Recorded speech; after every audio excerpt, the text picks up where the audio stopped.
महेश्वर का ब्रह्मा और विष्णु को अपने निष्कल और सकल स्वरूप का परिचय देते हुए लिंग पूजन का महत्व बताना। नंदिकेश्वर कहते हैं, तदंतर वे दोनों ब्रह्मा और विष्णु भगवान शंकर को प्रणाम करके दोनों हाथ जोड़ उनके दाएं बाएं भाग में चुपचाप खड़े हो गए।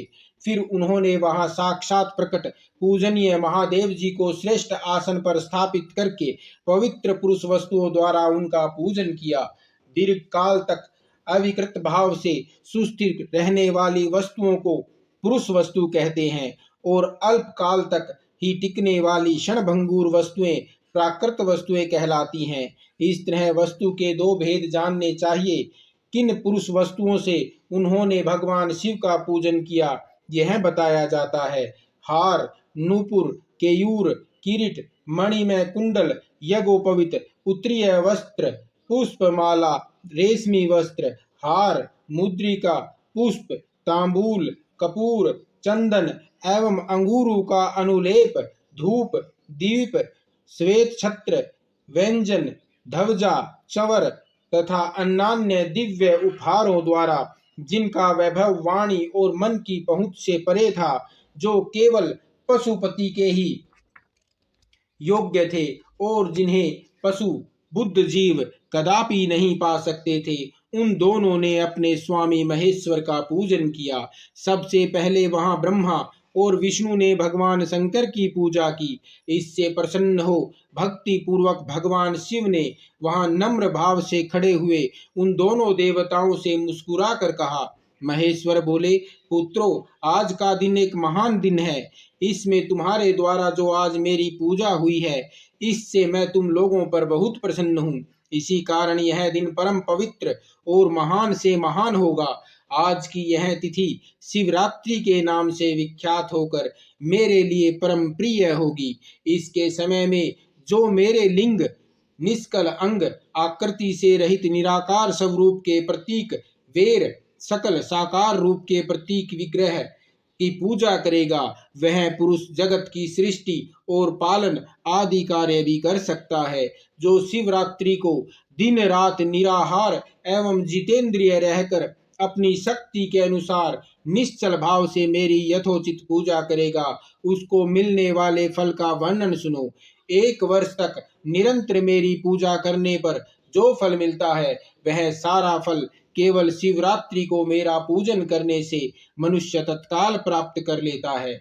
जैसे पूर्ण चंद्रमा का उदय समुद्र की वृद्धि का अवसर है, उसी प्रकार यह शिवरात्रि तिथि मेरे धर्म की वृद्धि का समय है। इस तिथि में मेरी स्थापना आदि का मंगलमय उत्सव होना चाहिए। पहले मैं जब ज्योतिर्मय स्तंभ रूप से प्रकट हुआ था, वह समय मार्गशीर्ष मास में आद्रा नक्षत्र से युक्त पूर्णमासी या प्रतिपदा है।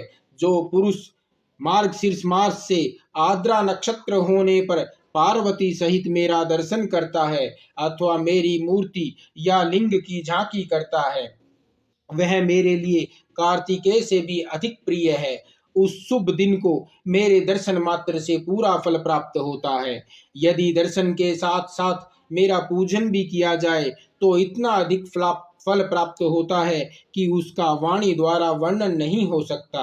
वहां पर मैं लिंग रूप से प्रकट होकर बहुत बड़ा हो गया था, अतः उस लिंग के कारण यह भूतल लिंग स्थान के नाम से प्रसिद्ध हुआ। जगत के लोग इसका दर्शन और पूजन कर सकें, इसके लिए यह अनादि और अनंत ज्योति स्तंभ अथवा ज्योतिर्मय लिंग अत्यंत छोटा हो जाएगा। यह लिंग सब प्रकार के भोग सुलभ कराने वाला तथा भोग और मोक्ष का एकमात्र साधन है। इसका दर्शन, स्पर्श और ध्यान किया जाए तो यह प्राणियों को जन्म और मृत्यु के कष्ट से छुड़ाने वाला है। अग्नि के पहाड़ जैसा जो यह शिवलिंग यहाँ प्रकट हुआ है, इसके कारण यह स्थान अरुणाचल नाम से प्रसिद्ध होगा। यहाँ अनेक प्रकार के बड़े बड़े तीर्थ प्रकट होंगे। इस स्थान में निवास करने या मरने से जीवों का मोक्ष तक हो जाएगा। मेरे 2 रूप हैं, सकल और निष्कल। दूसरे किसी के ऐसे रूप नहीं है। पहले मैं स्तंभ रूप से प्रकट हुआ, फिर अपने साक्षात रूप से। ब्रह्म भाव मेरा निष्कल रूप है और महेश्वर भाव सकल रूप। ये दोनों मेरे ही सिद्ध रूप हैं। मैं ही परब्रह्म परमात्मा हूँ। कला युक्त और अकल मेरे ही स्वरूप हैं। ब्रह्म रूप होने के कारण मैं ईश्वर भी हूँ। जीवों पर अनुग्रह आदि करना मेरा कार्य है। ब्रह्मा और केशव मैं सबसे बृहत और जगत की वृद्धि करने वाला होने के कारण ब्रह्म कहलाता हूँ। सर्वत्र समरूप से स्थित और व्यापक होने पर मैं ही सबका आत्मा हूँ।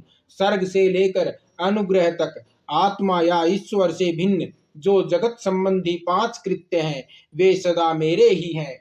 मेरे अतिरिक्त दूसरे किसी के नहीं हैं, क्योंकि मैं ही सबका ईश्वर हूँ। पहले मेरी ब्रह्म रूपता का बोध कराने के लिए निष्कल लिंग प्रकट हुआ था। फिर अज्ञात ईश्वर तत्व का साक्षात्कार कराने के निमित्त मैं साक्षात जगदीश्वर ही सकल रूप में तत्काल प्रकट हो गया था।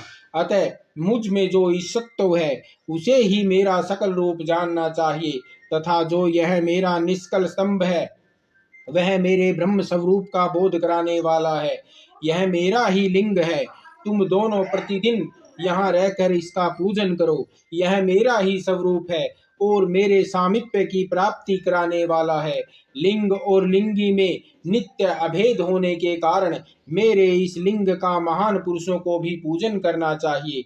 मेरे एक लिंग की स्थापना करने का यह फल बताया गया है कि उपासक को मेरी समानता की प्राप्ति हो जाती है। यदि एक के बाद दूसरे शिवलिंग की भी स्थापना कर दी गई तब तो उपासक को फल रूप में मेरे साथ एकत्व रूप फल प्राप्त होता है। प्रधानतया शिवलिंग की ही स्थापना